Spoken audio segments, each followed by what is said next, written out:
ಮತ್ತೊಂದು ವಿಚಾರ ಇದೆ ಗುರುಜಿ. ಈಗ ದೇರ್ ಇಸ್ ಎ ಸೇಯಿಂಗ್, ತಂದೆ ತಾಯಿ ಮಾಡಿರುವಂತಹ ಕರ್ಮ ಮಕ್ಕಳಿಗೆ ಅಂತ. ಸೊ ನೀವು ಹೇಳೋ ಪ್ರಕಾರ ಆಸ್ ಅ ಇಂಡಿವಿಜುವಲ್ ಸೋಲು ನಾನು ಮಾಡಿರುವಂತಹ ಪೂರ್ವ ಜನ್ಮದ ಕರ್ಮ ನನ್ನನ್ನು ಈ ಜನ್ಮದಲ್ಲಿ ಕಾಡುತ್ತೆ ಅಂತ. ಸೊ ಹೆಂಗೆ ಗುರುಜಿ? ಸ್ವಲ್ಪ ಟ್ರಿಕ್ಕಿ ಅಂತ ಅನ್ಸುತ್ತಲ್ಲ. ನಿಜ.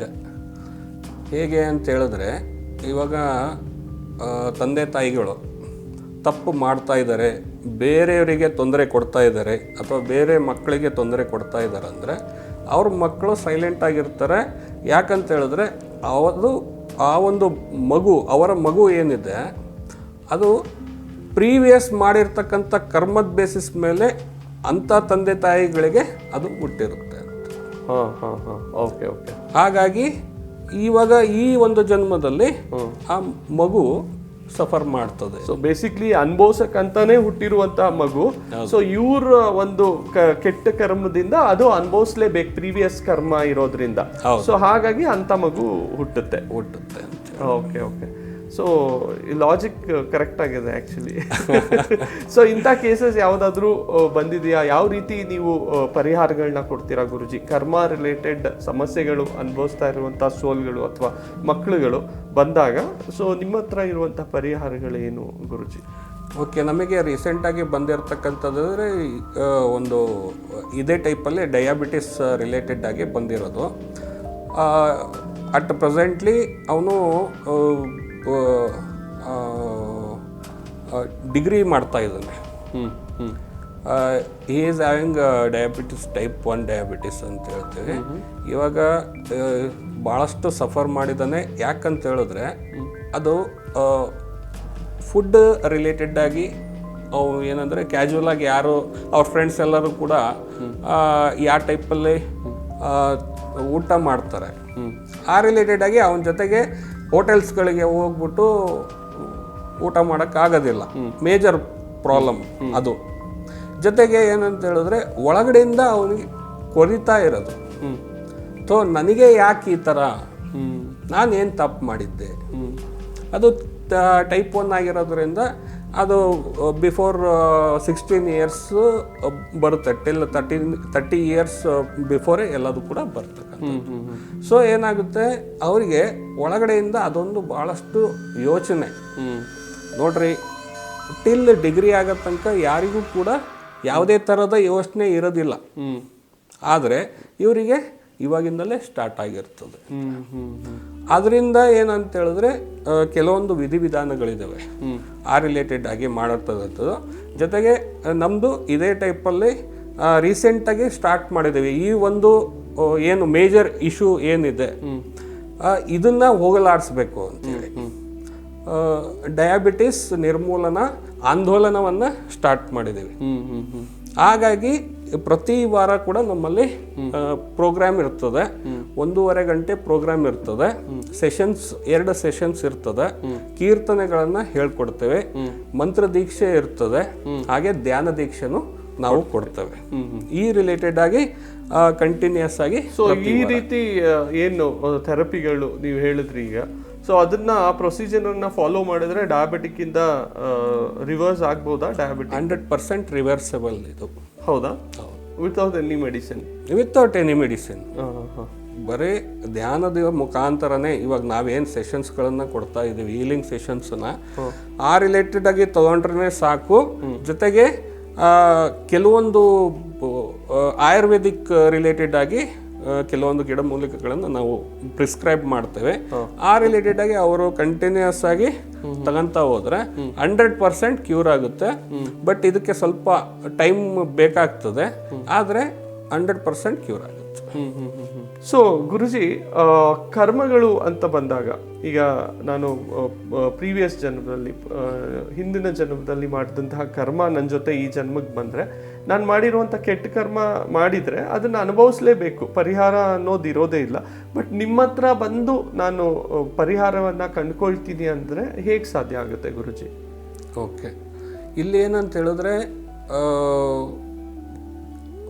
ಹೋದ ಜನ್ಮದಲ್ಲಿ ಕೆಟ್ಟ ಕರ್ಮಗಳನ್ನು ಮಾಡಿರ್ಬೋದು, ಆದರೆ ಅದರ ಜೊತೆಗೆ ಒಳ್ಳೆ ಕರ್ಮಗಳನ್ನು ಏನು ಮಾಡಿರ್ತಾರೆ ಆ ರಿಲೇಟೆಡ್ ಆಗಿ ಅವರಿಗೆ ದೇವರುಗಳ ಮುಖಾಂತರ ನಮ್ಮನ್ನು ಭೇಟಿ ಮಾಡ್ಸೋಕ್ಕೆ ಅನುವು ಮಾಡಿಕೊಡ್ತಾರೆ. Okay okay. ಅವರು ಒಳ್ಳೆ ಕರ್ಮಗಳನ್ನು ಏನು ಮಾಡಿರ್ತಾರೆ, ಅಲ್ಲಿ ತನಕ ಏನು ಕೆಟ್ಟ ಕರ್ಮ ಮಾಡಿರ್ತಾರೆ ಅದ್ರದ್ದು ಎಲ್ಲದೂ ಕೂಡ ಕಳೀತಾ ಬಂದಾಗ ಅವ್ರು ಏನು ಸಫರ್ ಮಾಡ್ತಾ ಇರ್ತಾರೆ ಆ ರಿಲೇಟೆಡ್ ಆಗಿ ಸಫರ್ ಮಾಡ್ತಿರಬೇಕಾದ್ರೆ ಒಂದು ಟೈಮ್ ಬರ್ತದೆ ದೇವರ ಅನುಗ್ರಹ ಆಗ ರಿಲೇಟೆಡ್ ಆಗಿ ಅವರು ದೇವರ ಕಡೆಯಿಂದಲೇ ನಮ್ಮನ್ನ ಭೇಟಿ ಮಾಡ್ತಾರೆ. ಆದ್ರೆ ಒಂದು ಮನುಷ್ಯ ಅಂತಂದಾಗ ಕರ್ಮ ಅಂದ್ರೆ ಒಳ್ಳೇದು ಇರುತ್ತೆ ಕೆಟ್ಟದು ಇರುತ್ತೆ. ನಿಜ. ಸೊ ಬರೀ ಕೆಟ್ಟ ಕರ್ಮ ಮಾಡಿದವ್ರಿಗೆ ಇದರಿಂದ ವಿಮೋಚನೆ ಇರೋದಿಲ್ಲ, ಅವ್ರು ಅನುಭವಿಸ್ಲೇಬೇಕು. ಎಲ್ಲೋ ಒಂದ್ ಕಡೆ ಒಂದಷ್ಟು ಒಳ್ಳೆ ಕೆಲಸಗಳು ಒಳ್ಳೆ ಕರ್ಮಗಳು ಮಾಡಿದಾಗ ಸೊ ನಿಮ್ಮಂತಹ ಗುರುಗಳನ್ನ ಭೇಟಿ ಆಗುವಂತ ಅವಕಾಶ ಸಿಕ್ಕಿ ಅವರ ಕರ್ಮದಿಂದ ಆಚೆ ಬರುವಂತ ಅವಕಾಶ ಕೂಡ ಆಗುತ್ತೆ. ನಿಜ. ಓಕೆ ಗುರುಜಿ, ಮತ್ತೊಂದು ವಿಚಾರ ನಾವು ಸಾಕಷ್ಟು ಕೇಳಿದೀವಿ, ಬಟ್ ಎಕ್ಸಾಕ್ಟ್ಲಿ ಏನು ಅಂತ ಗೊತ್ತಿಲ್ಲ.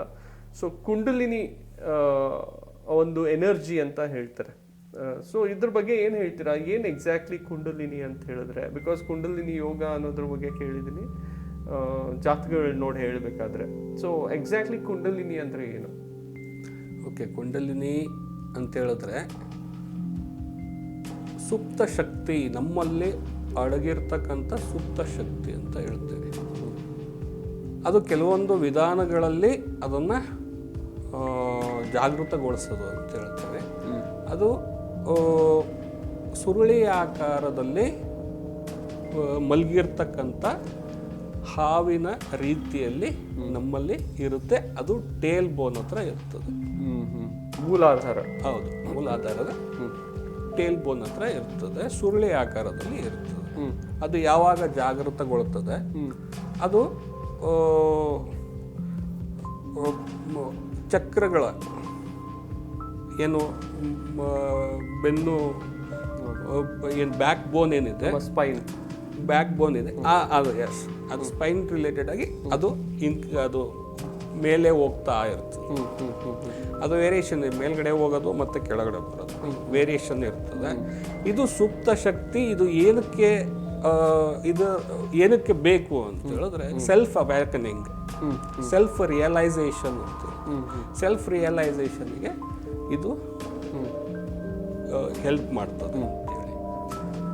ಅದೇ ಥರ ಇದನ್ನ ಕೆಲವೊಂದು ವಿಧಾನಗಳಿದ್ದಾವೆ. ನಾವು ಏನಂತ ಹೇಳಿದ್ರೆ ಪ್ರಾಣಾಯಾಮ ಮತ್ತು ಧ್ಯಾನದ ಮುಖಾಂತರನೂ ಕೂಡ ಇದನ್ನು ಜಾಗೃತಗೊಳಿಸ್ಬೋದು. ಅದಕ್ಕೆ ಮಂತ್ರ ದೀಕ್ಷೆನೂ ಇರ್ತದೆ, ಧ್ಯಾನ ದೀಕ್ಷೆನೂ ಇರ್ತದೆ. ಅದರ ಮುಖಾನೂ ಜಾಗೃತಗೊಳಿಸ್ಬೋದು. ಆದರೆ ಇದನ್ನು ಹ್ಯಾಂಡಲ್ ಮಾಡೋದು ಭಾಳಷ್ಟು ಕಷ್ಟ. ಇದನ್ನು ಕೆಲವೊಬ್ಬರು ನಮ್ಮಲ್ಲಿ ಕೇಸಸ್ಗಳು ಬಂದಿತ್ತು. ಒಬ್ಬರು ಲೇಡಿ ಬಂದಿದ್ದರು, ಅವರಿಗೆ ನಮಗೆ ದೀಕ್ಷೆ ಆಗಿದೆ.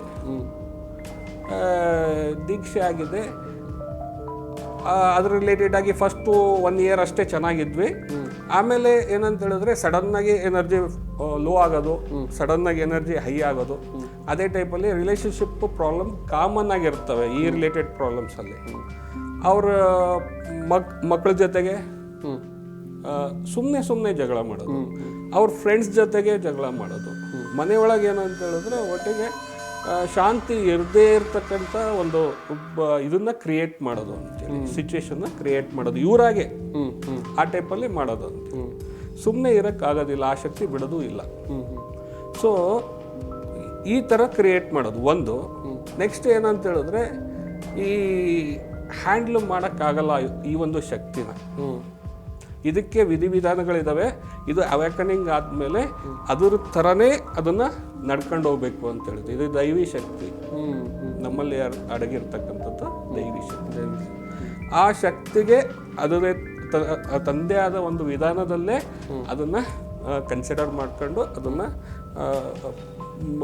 ವಿಧಿವಿಧಾನಗಳ ಮುಖಾಂತರ ಅದನ್ನು ನೋಡ್ಕೋಬೇಕಾಗುತ್ತೆ. ಸೊ ಕುಂಡಲಿನಿಯನ್ನ ಜಾಗೃತ ಪಡಿಸ್ಬೇಕು ಅಂತಂದಾಗ ದೀಕ್ಷೆ ಆಗಬೇಕಾಗತ್ತೆ. ಸೊ ದೀಕ್ಷೆ ಆದಮೇಲೆ ಆ ಒಂದು ಏನು ಒಂದು ಫಾಲೋಯಿಂಗ್ಸ್ ಏನಿರುತ್ತೆ ಅದನ್ನ ಫಾಲೋ ಮಾಡ್ತಾ ಹೋಗ್ಬೇಕಾಗತ್ತೆ. ಇಲ್ಲಾಂದ್ರೆ ವೇರಿಯೇಷನ್ಸ್ ಇರುತ್ತೆ.